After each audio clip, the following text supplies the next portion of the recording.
2018, au sommaire, après une année passée à la tête de l'Union africaine, la Guinée présente le bilan de sa mandature aux ambassadeurs accrédités dans notre pays.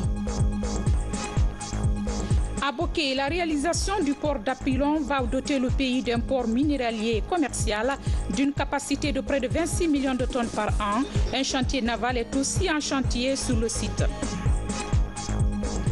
Santé, le cancer du foie, l'une des pathologies cancéreuses les plus meurtrières en Guinée. Elle touche près de 700 personnes par an, dont les 80% trouvent la mort. C'était là le titre, encore une fois, bienvenue à tous. Quel est le bilan laissé par la présidence guinéenne à l'Union africaine? La question est au cœur de la rencontre entre le ministre des Affaires étrangères et les ambassadeurs accrédités en Guinée. Mamadi Touré a expliqué aux diplomates les efforts déployés par le chef de l'État, professeur Alpha Condé, pour le rayonnement de l'organisation et les innovations apportées pendant son mandat. Mahmoud Bari revient sur les grandes lignes de cette rencontre. Il s'est agi au cours de cette rencontre d'expliquer aux diplomates le bilan de la présidence de la Guinée à la tête de l'Union africaine. Le ministre des Affaires étrangères et des Guinéens de l'étranger a précisé que la présidence de professeur Alpha Condé ces 12 derniers mois à la tête de l'organisation a apporté du sang neuf à l'Union africaine. Il dira par ailleurs que la réforme de l'organisation panafricaine, le retour du royaume chérifien au sein de l'organisation et le leadership de la commission ont été entre autres actions menées par professeur Alpha Condé pendant son mandat. Le défi que le président a rencontré lors de sa session à la présidence de l'Union africaine, c'était des grands défis que beaucoup d'observateurs pensaient que ces défis allaient remettre en cause l'unité et la stabilité même de l'institution continentale. Donc, comme je l'ai dit, le renouvellement de leadership. Et il y a eu une transition de 6 mois, ça veut dire que l'Union africaine n'arrivait pas à changer le leadership et le président a relevé ce défi.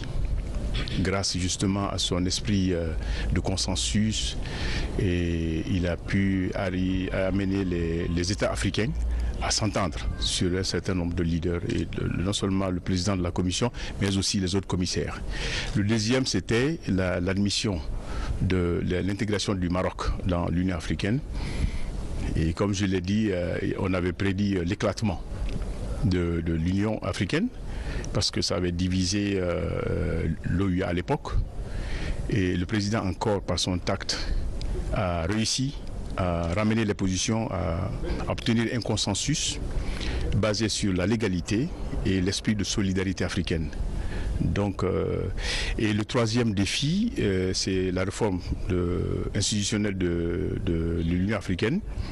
C'est vrai que ça a été entamé, ceci a été confié au président Kagame, mais c'est le président Alpha Condé qui a donné un pouce, un élan, un nouvel élan à cette réforme qui a donc permis d'arriver là où nous sommes aujourd'hui. La décision de prélever 0,2% de taxes sur les importations éligibles en vue du financement de l'Union africaine et le concept de chef d'État champion ont permis aux pays membres de prendre une part active à l'épanouissement de l'organisation panafricaine, a remarqué le ministre des Affaires étrangères. Cet exercice a été l'opportunité pour les diplomates accrédités en Guinée de louer les efforts déployés par professeur Alpha Condé pendant son mandat à la tête de l'Union africaine. Nous apprécions également les progrès réalisés sous la présidence guinéenne dans la mise en œuvre de l'agenda de réforme, y compris le financement de l'Union. Et nous restons à vos côtés pour appuyer les réformes que vous êtes en train d'entreprendre. Durant sa présidence, donc, le Maroc a pu réintégrer l'Union africaine et grâce à lui, il y a eu la défense de la légalité et des textes de l'Union africaine. En 2017, l'Union africaine était à la portée de tous les événements internationaux. L'Union africaine a été présentée partout dans le monde d'une manière efficace, dynamique et et surtout compétent. C'est la première présidence de la Guinée à la tête de l'institution panafricaine depuis sa création en 1963. La présidence du chef de l'État guinéen ramène les projecteurs sur l'Union africaine, mais aussi donne de l'espoir à l'organisation. Venons-en maintenant aux échos des élections communales. Dans les circonscriptions de Lola et de Nzérékoré, les résultats provisoires ont été affichés pour le grand public. Pour l'heure, aucune contestation n'est relevée. Abdoulaye Ndiari Diallo, envoyé spécial en Nzérékoré. Les résultats provisoires de la commune urbaine de Lola sont connus. La compilation des résultats par la commission administrative de centralisation des votes de la commune urbaine de Lola s'est toutefois déroulée sans l'opposition. Elle a opté pour la chaise vide, toute chose qui n'a pas empêché le déroulement normal de la centralisation des procès-verbaux. Une opposition qui a existé très bien jusqu'au début du dépouillement de la centralisation à Boudé-Lassa. Et nous avons continué les opérations. Pour moi, c'est légitime parce que dans la démocratie, il y a la contestation, ça fait partie de la démocratie, des règles du jeu. Il disait que certains délégués n'avaient pas reçu de fiche de résultats. Au moment où un parti politique n'a pas reçu de fiche de résultats, les 6 autres disent nous avons tous reçu. En revanche, dans la commune urbaine de Nzérékoré, la centralisation des procès-verbaux et proclamation des résultats provisoires se sont déroulés devant les délégués de l'opposition. Le superviseur de la CENI salue cette maturité politique.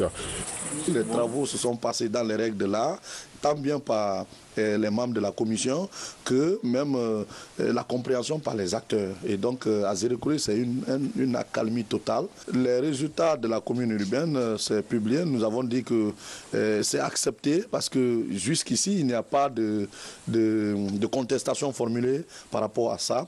Il y a donc un calme au niveau de la commission. Les gens s'apprêtent à quitter la salle. Au total, 267 magistrats ont été déployés à travers le pays pour présider les commissions administratives de centralisation des votes. Parallèlement, dans les circonscriptions de l'Abbé Pita et Mali, les résultats provisoires sont également connus. Plus de détails avec Salimatou Kanté. Je veux faire le devoir de féliciter le groupe qui a travaillé par rapport aux résultats communaux et communautaires dans la commune urbaine de l'Abbé. Les travaux de centralisation des résultats des bureaux de vote de la commune urbaine de l'Abbé ont pris fin hier. Le taux de participation est de 46,58%. Cette liste de candidats ont compétit. Le représentant de l'institution de la CENI se félicite du bon déroulement des élections à l'Abbé. Les élections se sont bien déroulées dans la circonscription électorale de l'Abbé et les résultats qui ont été proclamés ont été acceptés. Vous avez vécu avec nous. Les applaudissements ont prouvé que les résultats ont été acceptés par tous les acteurs impliqués dans le processus électoral. Donc je suis un superviseur vraiment satisfait au nom de la CENI. Ces applaudissements dénotent l'acceptation des résultats par tous. Il y a 36 bureaux de vote qui ont été écartés suite à des anomalies. Nous espérons qu'à un certain niveau, s'il y a des bureaux de vote qui pourront être réintégrés pour encore qualifier la sérénité du scrutin, ça nous fera plaisir. Mais en tout cas, les résultats qui sont sortis, ce sont des résultats aujourd'hui acceptés de tous de façon transparente, sortis de la CACV de l'Abbé. Je suis animé d'un sentiment de satisfaction totale. Toute chose bien finit bien. Et je remercie l'ensemble des couches laborieuses de l'Abbé parce qu'aujourd'hui, si nous avons abouti à ce résultat accepté de tous, ça a été l'œuvre de tous. Donc je ne peux que remercier les uns et les autres. Ces élections qui tournaient à l'inquiétude se sont finalement bien déroulées en Moyenne-Guinée. Dans l'actualité également, les cadres du ministère de l'Éducation nationale ont animé un point de presse. Il était question d'expliquer à la presse les priorités actuelles du système éducatif guinéen. Reportage Mamaï Sata Kamara. Les responsables de l'éducation nationale rencontrent la presse pour débattre des problèmes de l'école guinéenne. Pour Sénissila, conseiller chargé des questions pédagogiques du ministère de l'Éducation nationale, les revendications qui menacent aujourd'hui la stabilité du secteur n'obéissent pas aux procédures légales. L'objectif, c'est de donner de bonnes informations sur les troubles que l'école guinéenne a connus. Nous pensons que nous sommes dans la démarche normale et ne sommes pas pris de court. Parce que nous ne sommes pas à notre première rencontre. Et comme j'ai eu à vous le dire, c'est que cette fois-ci, la particularité, nous avons voulu que tous les organes de presse soient réunis en un même lieu pour que nous parlions ensemble, au lieu de rencontrer isolément les organes de presse. Pendant des heures, journalistes et cadres de l'éducation ont échangé sur le bon fonctionnement du secteur. Le conseiller Silla a évoqué également les critères relatifs aux activités syndicales. Nous demandons à ce collègue enseignant, comme à tout autre enseignant d'ailleurs, d'abord de faire référence à nos textes réglementaires, textes de lois et règlements. Ça, c'est la première des choses. Deuxièmement, il faudrait que chacun sache qu'avant de réclamer des droits, on doit faire d'abord ses devoirs. Deuxièmement, nous devons de comprendre que le dialogue social est plus important que tout le reste. On ne gagne rien dans les diatribes, on ne gagne rien dans la violence. Tout doit se régler à l'amiable, en suivant la procédure légale, en suivant le processus normal de dénouement d'une crise à l'institutionnel. Parce qu'il y a un cadre institutionnel pour s'occuper des problèmes de revendication des travailleurs en général et des enseignants en particulier. Cette procédure, chacun de nous doit le savoir et chacun de nous doit s'en approprier et l'appliquer pour qu'il y ait la paix dans la cité. Cette conférence de presse a permis aux journalistes de comprendre les tenants et aboutissants des grandes questions qui préoccupent l'école guinéenne. Produisons ce que nous consommons et consommons ce que nous produisons. Le slogan se matérialise peu à peu en Guinée avec la diversité des produits locaux. Et bientôt, une usine de fabrication des boissons va ouvrir ses portes à Conakry. La matière première de ces boissons proviendra des produits guinéens. Le ministre de l'Industrie s'est rendu sur les installations de l'entreprise dans la zone industrielle de Sonfonia. Abdul Karim Kamara. Un détour à la zone industrielle de Sonfonia. Cet établissement est spécialisé dans la production et la transformation de la farine.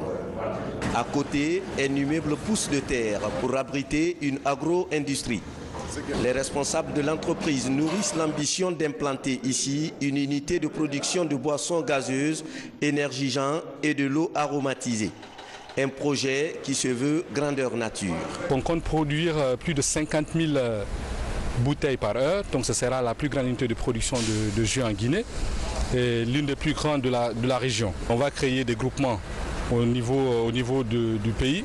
On va les accompagner à tout ce qui est semences, à tout ce qui est technologie de culture. Les travaux qui se font ici se font par des Allemands qui suivent en général des normes très strictes en matière de construction. Alors de ce point de vue, nous n'avons pas vu de défaut, au contraire. C'est très encourageant ce que nous avons vu, surtout les délais. Ils ont respecté les délais en respectant les règles de l'art et de la bonne construction. Les installations de la nouvelle chaîne de production sont visitées par les autorités de l'industrie. Au 6e étage se trouve l'unité centrale de l'usine appelée pneumatique. Le ministre de l'Industrie est impressionné par cet investissement. Un facteur économique porteur de croissance et d'emploi qui répond à la politique d'industrialisation de la Troisième République. Le gouvernement accompagne par rapport aux avantages liés à tous ces investissements. Le fait de mettre les industries dans un premier temps permet de créer les conditions pour rassurer déjà nos paysans, comme quoi lorsqu'ils vont se lancer dans la culture de ces produits-là, ces produits pourront avoir des débouchés. Donc bien entendu, ils vont importer dans un premier temps la matière première, mais c'est un plan de développement qui est mis en place pour d'abord avoir l'outil de transformation et ensuite investir également dans les espaces culturels pour pouvoir produire la matière première localement. Les deux usines sont sur une surface de 4 hectares. L'entreprise sollicite une extension du domaine devant servir d'espace complémentaire. Quant au ministre, il demande une requête d'extension afin d'étudier les besoins. La Guinée en phase de faire de son secteur minier un levier de développement économique. La réalisation du port de Dapilon à Boké permet ainsi de doter le pays d'un port minéralier, mais aussi commercial avec une capacité de près de 26 millions de tonnes par an. Sur le site, un chantier naval est également en construction. Reportage Valérie Talimane, Momelamine Kaba.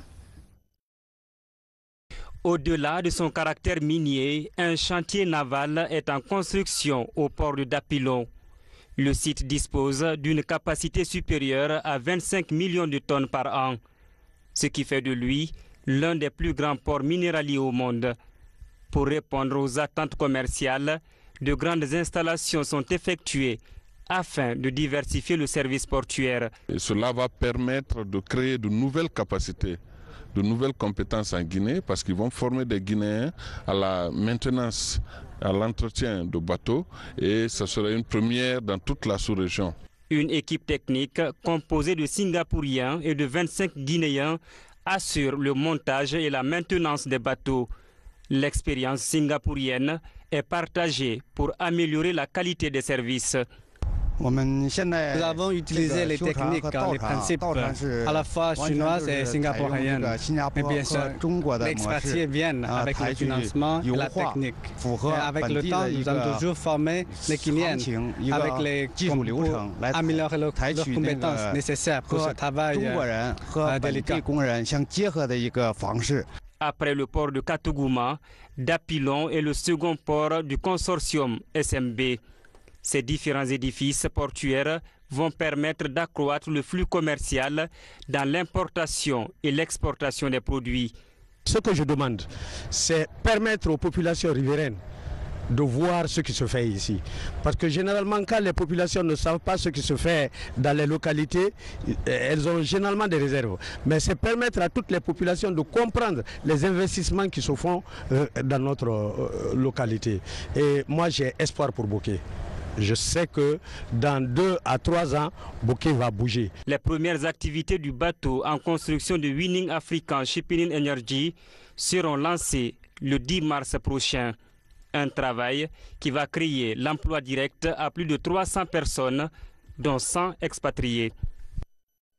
Pendant ce temps, le pays a entamé son processus de validation aux nouvelles normes de l'ITIE international. Le rapport initial 2016 est élaboré et le nouvel formulaire de remplissage des rapports à venir est aussi communiqué aux représentants des sociétés minières et régies financières du pays. Explication Mohamed Alpha Baldé. Pour 2018, c'est l'un des principaux challenges du secteur minier guinéen. Mener à bien la nouvelle validation de la Guinée aux normes ITIE. Aussitôt recruté, le cabinet en charge de la production des rapports 2016 et 2017 présente ses premiers résultats. Le rapport initial est élaboré, il marque le début du processus de validation. Il est vrai que si la norme 2016, si on la compare à l'ancienne version qui est de 2013, donc elle est plus exigeante dans la mesure où on a beaucoup plus d'informations. Donc au-delà des paiements, des simples paiements effectués par les entreprises, il y a d'autres informations qui devront être divulguées au niveau du rapport ITIE, telles que la propriété réelle, telles que les données sur la production, sur les exportations, mais aussi sur le rôle des entreprises d'État dans le secteur extractif, donc tout ce qui est opération aussi effectivement par rapport au donc réalisé par ces entreprises, leur rôle, les revenus qu'ils encaissent, la relation avec l'État, mais aussi le processus budgétaire, l'utilisation des revenus extractifs.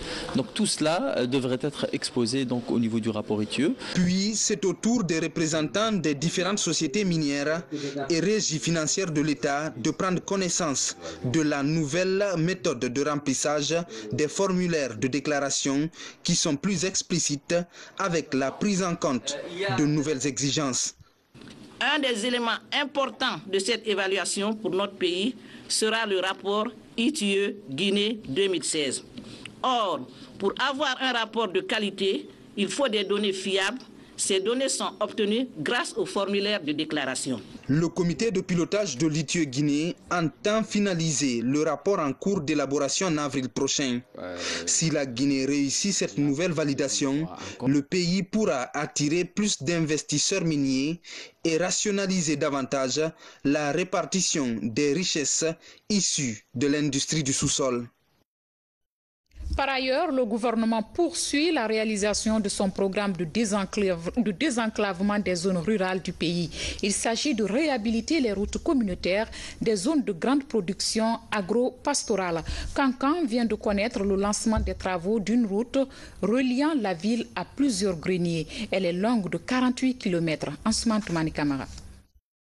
C'est une route communautaire de 42 km qui relie la commune urbaine de Cancan à plusieurs localités de grande production agricole au nord-ouest de Nabaya. Sa réhabilitation prévue pour 4 mois coûte 8 milliards de francs guinéens au budget national.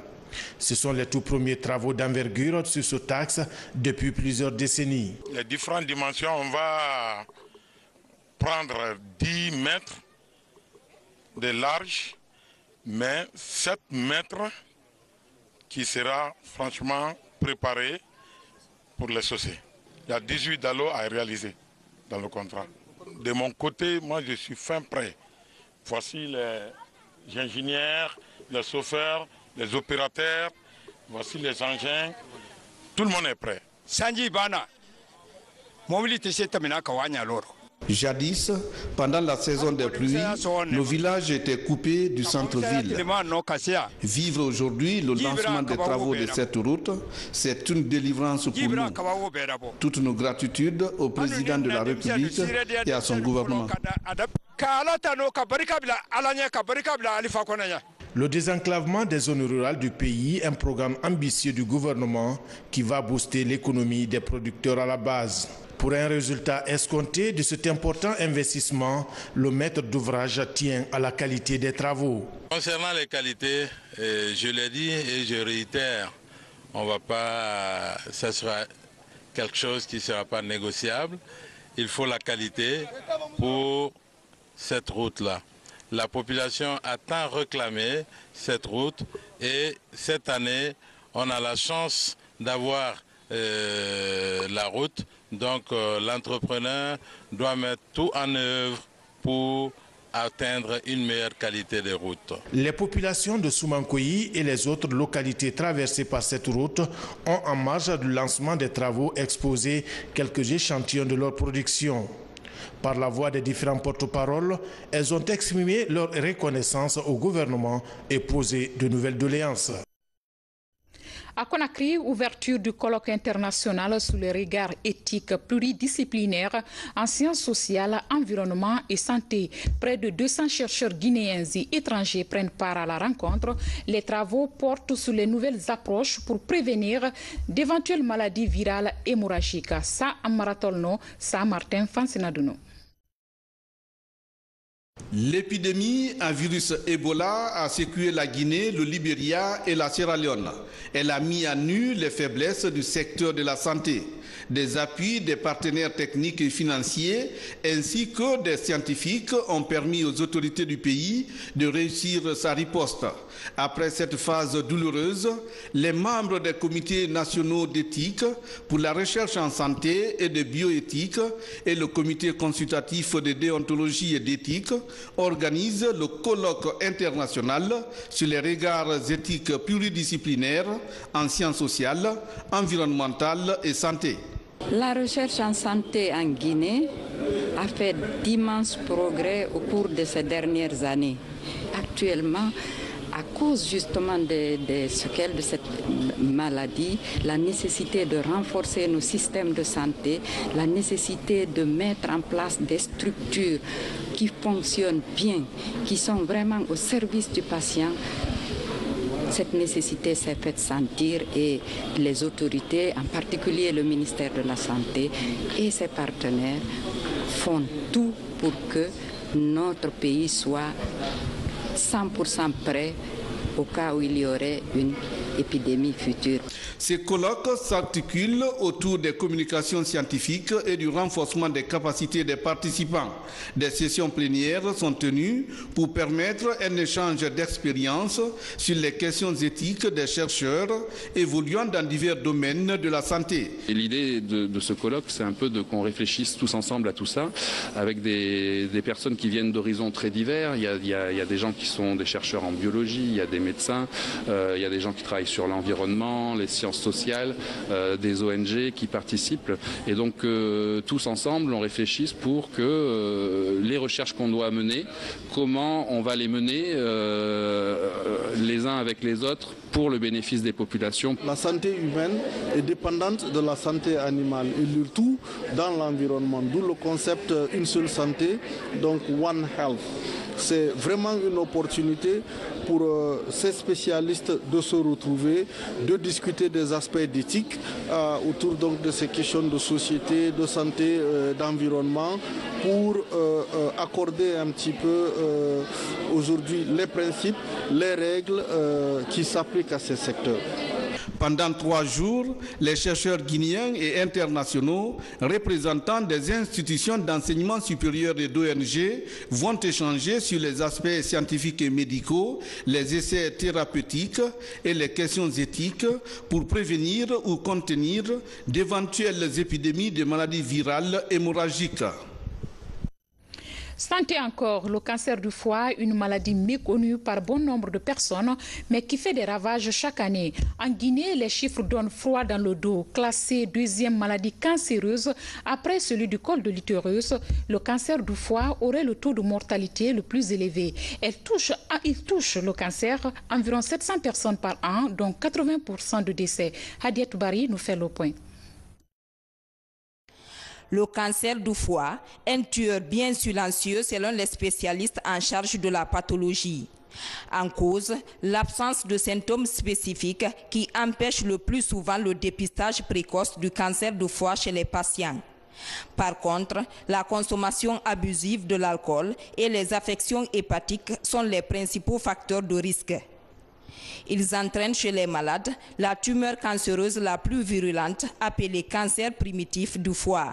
Le cancer primitif du foie, qui se développe soit à partir des cellules hépatiques, des cellules des voies biliaires intrahépatiques ou des cellules du tissu de soutien, le plus souvent dans notre contexte, ce sont des cancers qui surviennent sur un foie déjà malade. Ce qui fait la gravité. Le cancer du foie est le 2e type de cancer rencontré aussi bien chez les hommes que chez les femmes. Son taux d'incidence est estimé à 30% pour 100 000 habitants, soit 700 nouveaux cas de cancer du foie enregistrés chaque année, selon les statistiques du registre du cancer du ministère de la Santé. La même source révèle un taux de mortalité d'environ 80% des patients affectés par un cancer du foie. Ce, malgré l'existence d'un traitement chirurgical comme l'ablation partielle du foie.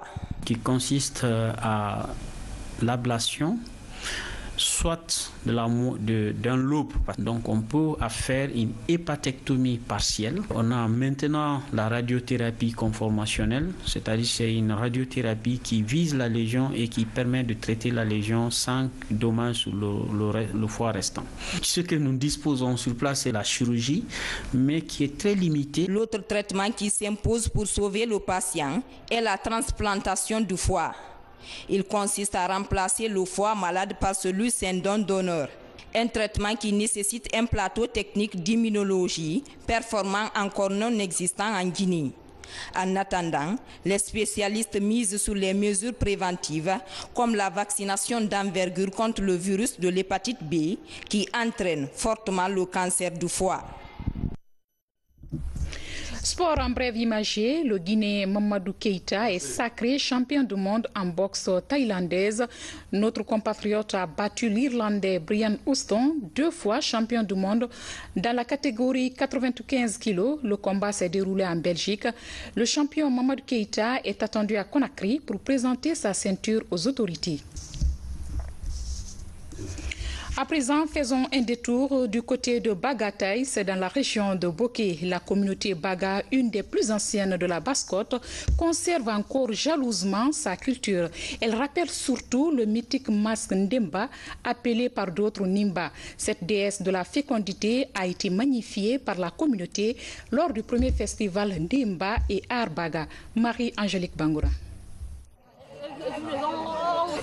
Masques sculptés, accessoires en confection, les artistes font les dernières retouches pour parer les futurs danseurs de Dumba. Pour une question d'esthétique, cet accoutrement doit accompagner les danseurs pour accomplir le rituel de danse.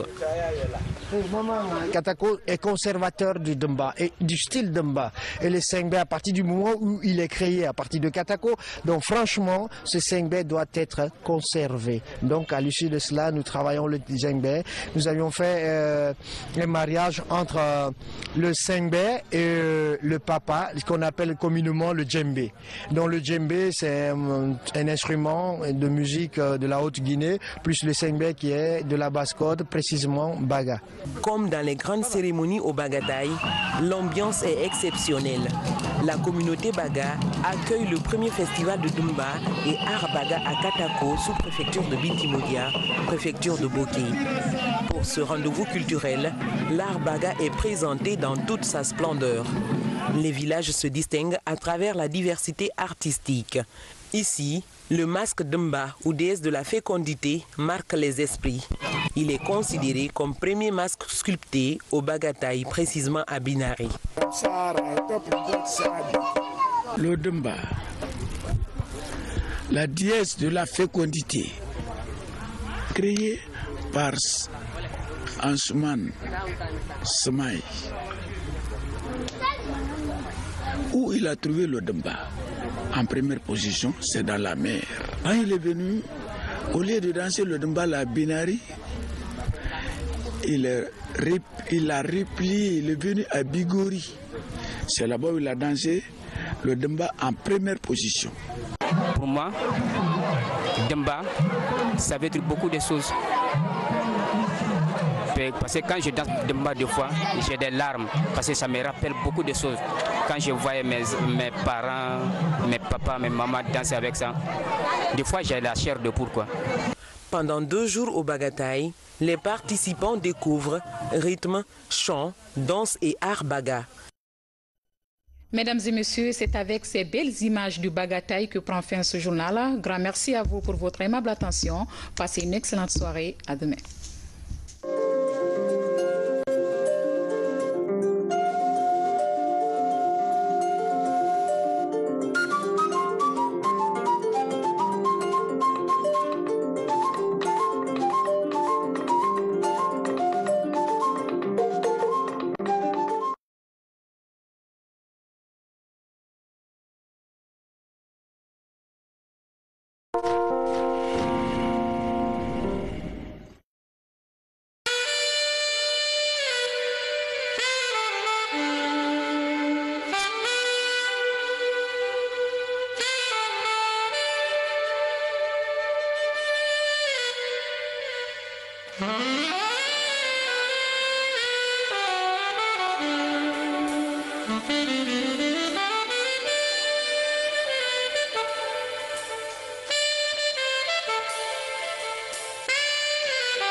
Bien, rien de tel que de boire le thé Abda, un ataya d'excellente qualité cultivé avec passion et savoir-faire.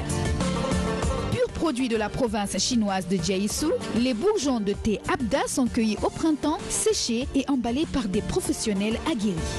Le thé Abda est exceptionnel. Nulle part ailleurs vous ne trouverez cette saveur impériale. Ce tataya naturellement aromatisé qui brûle les graisses et facilite la digestion. Exigez Ataya Abda. Découvrez le plaisir de boire un thé qui remonte le moral et clarifie l'esprit. Buvez du bon thé, buvez l'Ataya Abda.